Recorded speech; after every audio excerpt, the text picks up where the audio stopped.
Good morning. Welcome to another episode. This one is going to be on social media, and love it or hate it, it's here, isn't it? And the way that it gives us this perspective of the world that's not entirely true. It's a funny old thing, isn't it? It never used to be here. I grew up in the 80s and the 90s. I was a kid in the 80s, a teenager in the 90s, before the internet, before social media. You know, you had to phone. If you wanted to speak to your mate when you were a kid, you had to phone up their parents' house. 9 times out of 10, their parents would answer the phone. You had to get some telephone manner about you if you wanted to be able to play with that child, because the parents would, if they didn't like you, you weren't hanging out with them. So, you know, you'd ring up and, hello there, it's Paul. Is Peter available, please? I do have a good telephone manner this day and age, and I think that's partly to do with it. But there was no, you know, the only thing that we had, I mean, I grew up differently to a lot of people. I grew up in small town New Zealand, where image wasn't really, it wasn't like the UK, where things were about what label you're wearing. You know, there was social ranking in school and the community and things, but it was different. I think kids have it so much harder. I do worry about the children these days and what they've got to look forward to in the future. You know, so many young kids, like girls and guys now, are getting cosmetic surgery. Teenagers getting breasts and bums done and lips done and this and that, and excuse my language, but fucking why? Why? You know, people can't just be happy with the way they are. You know, by all means, go to the gym, eat healthy, do something to make sure that you are happy. But, and then again, on the flip note of that, who am I to judge? You know, am I just being an old cantankerous bastard? If it does make them happy, surely that's the main thing. I don't know. It's a crazy world. There's a lot of political correctness that has gone mad, in my opinion. Again, these are my views. I don't expect everybody to have my views. Far from it. You know, that makes the world go around, doesn't it? But there's too much political correctness. It's just absolutely crazy in this day and age. And social media has a big part to play in that. Facebook has a big part to play in that. It's a crazy thing, Facebook, isn't it?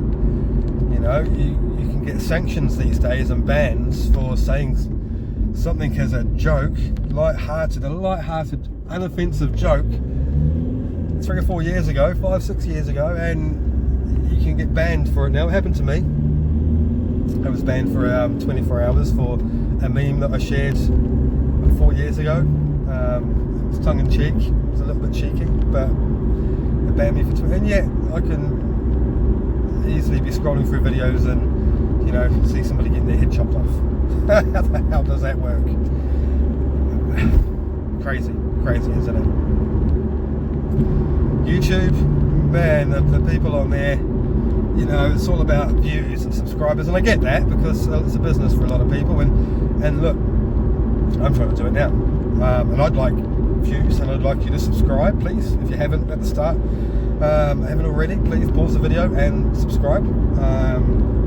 It helps me grow, and why shouldn't I grow? But I want to grow and stay real, you know.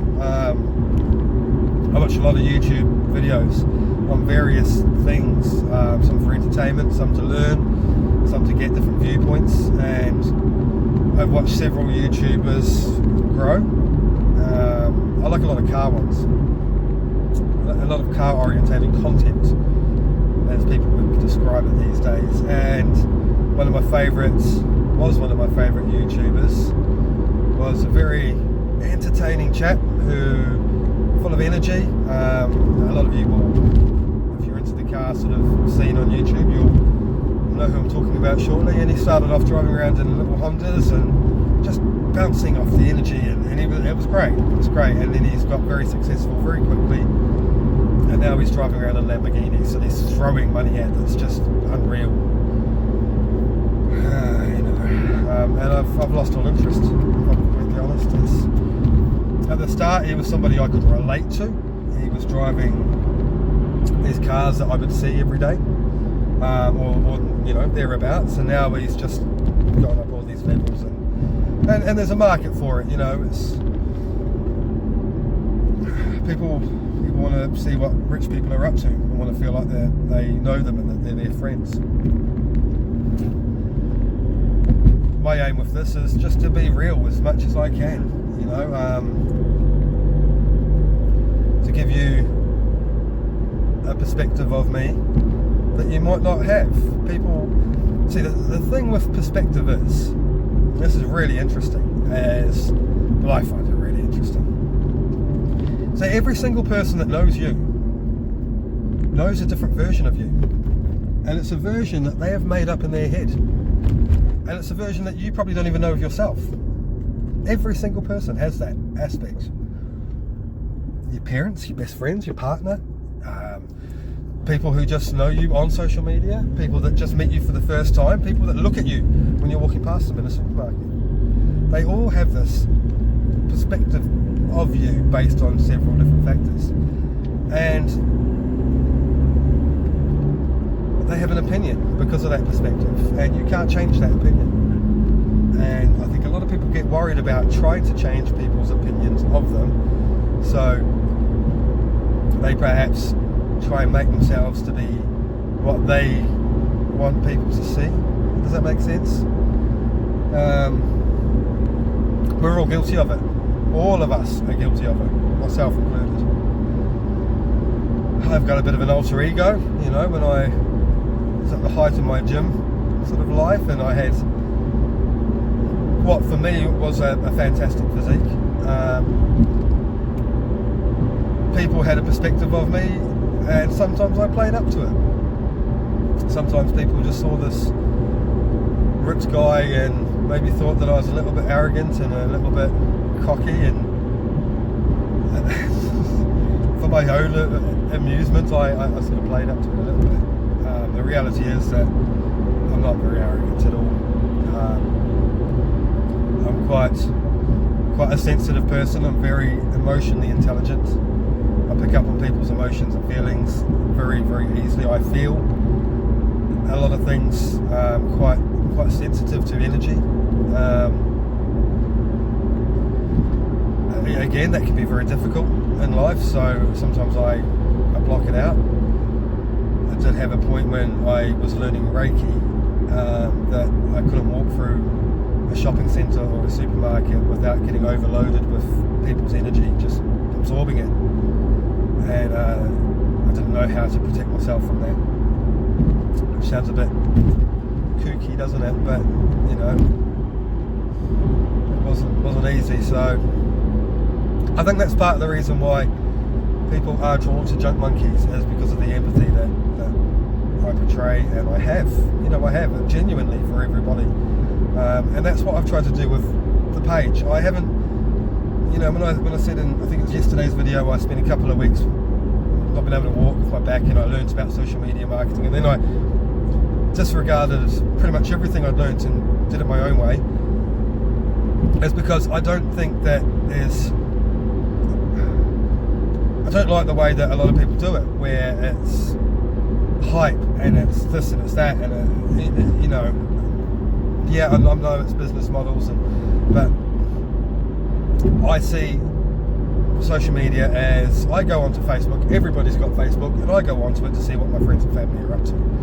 I don't necessarily go on there to be sold to, although sometimes I will see an advert and I'll click on it and I will buy some clothing or a gimmicky thing that takes 16 weeks to turn up, or I'll go onto Marketplace if I'm looking for something, although it's never quite the best place to buy something from, is it?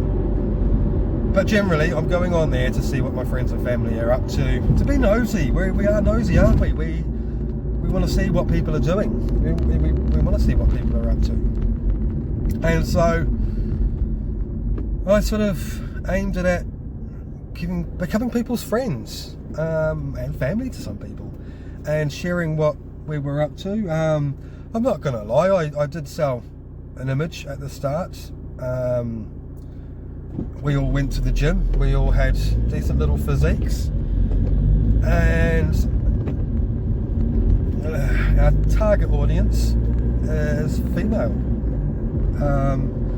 quite frankly, females are the ones who get fed up with the junk being there, and they're the ones who pick up the phone and send a message. You know, us males, we promise that we're going to move something. I'm guilty of it, just the same as the next man, and we genuinely actually mean it when we promise it. It's just that it might be 6 months down the line. Life gets in the way. So females tend to be the ones who pick up the phone. So that's who I sort of pushed us towards, and the image of this industry is one of, I believe, sort of like scraggly, scruffy bin men looking, you know, scrap men looking, and there's nothing wrong with bin men or scrap men, but there's an image. And I sort of sold, do you remember the old Diet Coke adverts? The woman would be in the office and the gardener would be out there and he'd be all hot and he'd have a Diet Coke break and he'd take his shirt off and he'd abs and muscles and sweat, and they would all have a Diet Coke break at the same time, and if a little perv, you know, sex sells, doesn't it? Well, I sort of sold the Diet Coke experience in a little way, and it's cheeky, but it works in a way, you know. We got noticed for it. We got shared a lot for it. You know, brought a lot of interesting things to our world. But nowadays, it's not about that. We've got the following, and Junk Monkeys has changed so much. And if you go through the page, you will see our evolution. And now I'm concentrating on the family aspect. That's it, you know, because I think that's what people want to see. They want to see the real side of it, the family aspect, the day-to-day stuff, and you know, my successful posts have been the ones where it is real. It is real. I think the most successful post I've ever done was one where I told you all about having a fight. How can that be successful? Well, homeless man was getting bullied late at night. He got hit. I stepped in. The attacker then decided to hit me. He was drunk. I hit him back, and I got him away from the homeless guy, and didn't do it to become a hero. I didn't post it to be a hero. I did it because it was the right thing to do, and I posted it because I went and did the right thing, and I'd like other people to follow suit if they, you know, if they're capable of you know, taking that action. But I just believe that there's not enough people doing the right thing. So, and I got a great response from it because it was honourable. My other successful posts have been the ones where it's like us, you know, recently we went to the beach. Me, Darian and the boys went to the beach, and I sort of shared our little glimpse at what our day out was like, and you like to see that. You like to see that we're a family and what we get up to as a family, and that we have love for each other, and so that's sort of the direction that we go. It's real. I'm not trying to portray a false image on social media. You know, even when I was selling the Diet Coke experience, we were eye candy. That's real, honest truth. We were eye candy, and some people, male and female, got us to do the job so that they had that eye candy. Can't be more honest than that. Some people probably still do, you know. It's just life, isn't it? It's the world. So yeah, I'd rather portray that realness, and I hope that you guys appreciate it. Let me know below. Some feedback on whether you like the real side of it. If you were around from the original days where we sold that Diet Coke experience, let me know what you thought about that. Was it tacky? Was it funny? Was it tongue-in-cheek? It was meant to be tongue-in-cheek. Never really took ourselves too seriously. And let me know what you think about social media and its fake wall of presentation. You know, ooh, you're going a bit too quick, aren't you, mister? Oh, I can't see because this car's blocking me. There we go. Alright, it's time to go home and have some breakfast. Refuel this body. I will be in touch again tomorrow for the next instalment. Thank you very much for listening to me ramble. Thank you very much for watching. Give me some comments on some ideas for future videos. Ask me some questions that you want me to answer. The world is our oyster. I will stay as real as I possibly can on this stuff, and I hope you appreciate that. I hope you appreciate the honesty. Let's see if we can change social media slightly.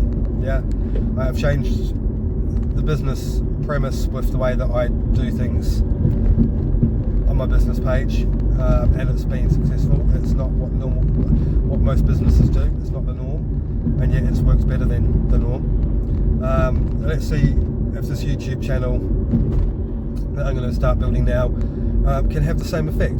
That real talk, honesty, integrity, morals. I'll tell you the good, the bad, and the ugly. You know, I got nothing to hide. I got things that skeletons in my closet. I've made mistakes, done wrong. Who hasn't? Who hasn't? Honestly, who hasn't? So I'm happy to speak about it all. There's no taboo for me. You know, if I can speak about something and it helps one person in one way, shape or form, then it's worth it, isn't it? It's worth it. So on that note, I'm going to sign off. Thank you very much for watching. Thank you very much for listening. Speak to you soon. Adios.